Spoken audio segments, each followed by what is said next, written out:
Welcome to Rob Schmitt tonight. Last summer, as the United States battled sky-high inflation, there were rumors that Biden's Treasury Secretary, Janet Yellen, was doomed. Yellen, it seemed, would lose her position within the White House cabinet immediately after the midterms, something that didn't really surprise anybody. Janet Yellen was clearly deeply incompetent, and we all knew it at the time.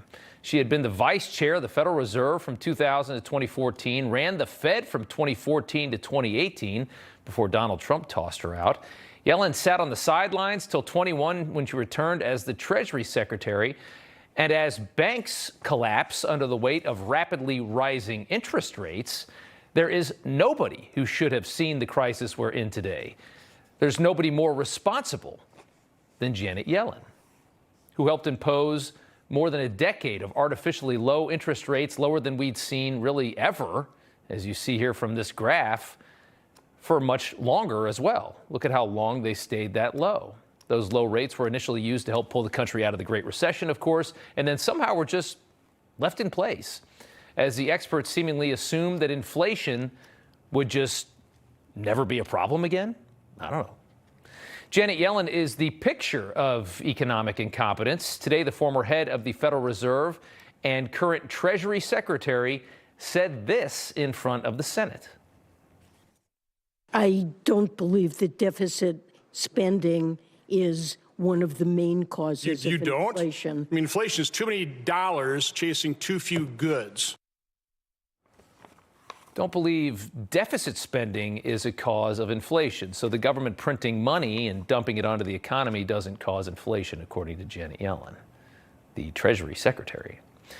Quite a moment, and if you've been paying attention, you're probably not surprised. Janet Yellen was one of the fiercest proponents of the massive government spending that occurred long after the American economy had started opening up after COVID. When the economy was so white hot, we had a supply chain crisis as businesses literally couldn't keep up with the blistering pent-up American demand for products and services. Yellen lobbied hard for the $2 trillion American Rescue Plan, which was signed into law in March 2021 as Joe Biden had just come into power and needed a massive spending bill for all the kickbacks that he owed. The American Rescue Plan was a massive welfare check for the United States that was put in place a full 3 months after Americans had begun getting vaccinated. The pandemic was ending. The U.S. government dumping an unfathomable amount of money onto an economy that was already bursting back to life. It was that same month, March of 2021, that inflation jumped above the Fed's 2% target, and it was off to the races from there, remaining at 6% even today, 2 years later. But far more unforgivable was the 2022 Inflation Reduction Act, one of the greatest cons ever pulled on the American people, a scam Janet Yellen fully supported, despite knowing it was a ploy to fool Americans into dumping $400 billion into climate change as a payback to the Democrat Party's fiscal infrastructure, rich tech people that live in Silicon Valley, California. Happening at a time when middle-class Americans were being gutted by real problems like hyperinflation and $5 gas. Yellen knew full well the Inflation Reduction Act would only do the opposite of its name, exacerbate inflation, which hit 9% the summer that bill was passed. The scheme, of course, was simple. Democrats knew you'd never vote to spend $400 billion on climate change, so they named it Inflation Reduction. Why not? And then they laughed mightily at how stupid we all are after they got to pass it. Janet Yellen was one of the bill's biggest and most important supporters, using her economic credibility to sell America a poison pill. Taken together, the bipartisan infrastructure law, the CHIPS Act, and the Inflation Reduction Act authorize among the most significant investments our country has ever made. I believe firmly they will help us achieve stable, sustainable growth, and they'll move us toward a fairer and more resilient economy. Fairer. We're back to equity again. You see how we got here.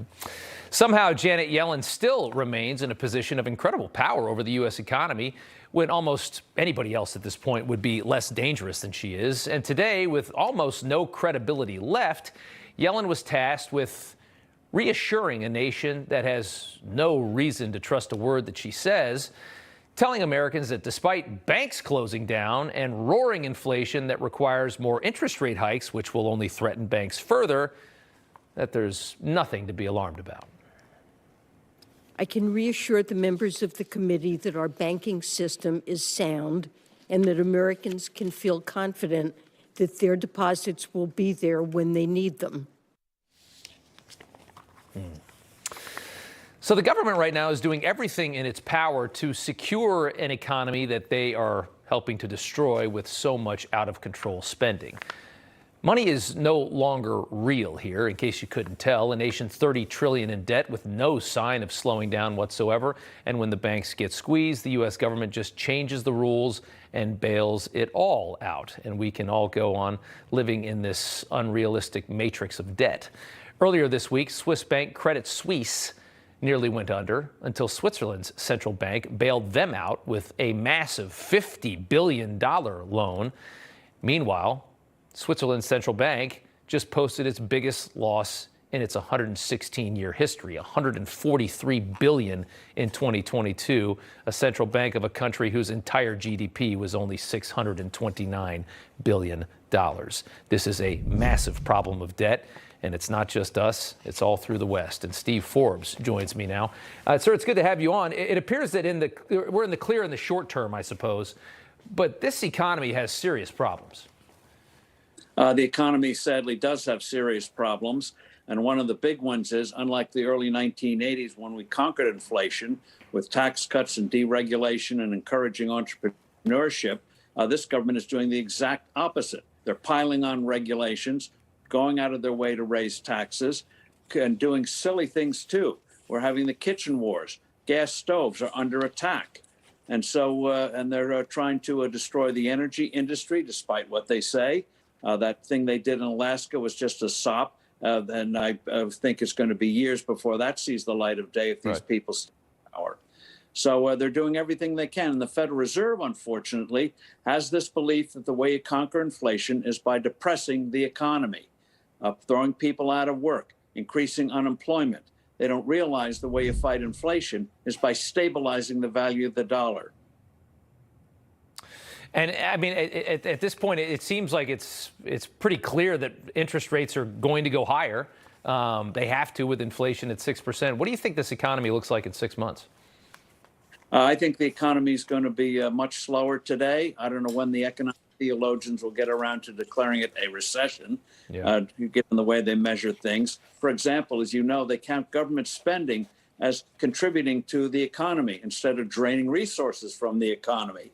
So the people are going to be hurting. You saw it in retail sales. People are drawing down their savings that they had, those bonus savings from the COVID checks. All of that's being drawn down. Credit card debt is going up. Right. So the economy is going to be in worse shape in 6 to 9 months from now. And the Federal Reserve, you know, the economy is like a big tanker. It takes time when you turn the wheel for the ship to actually respond. Sure. The Fed has already done enough to damage the economy. What they should do is let the marketplace set interest rates, which is renting the money. We all know what happens when you have rent control. And the other thing they should do is take a vacation for 6 months, 9 months. Exactly. I think American people would be delighted to put them all on vacation, be far less costly than what they're doing now, and let the economy recover. And stop these crazy regulations. I mean, hardly a day goes by when they don't pile on some new piece of idiocy. Well said. Steve Forbes, always good to see you, sir. Thank you. Thank you.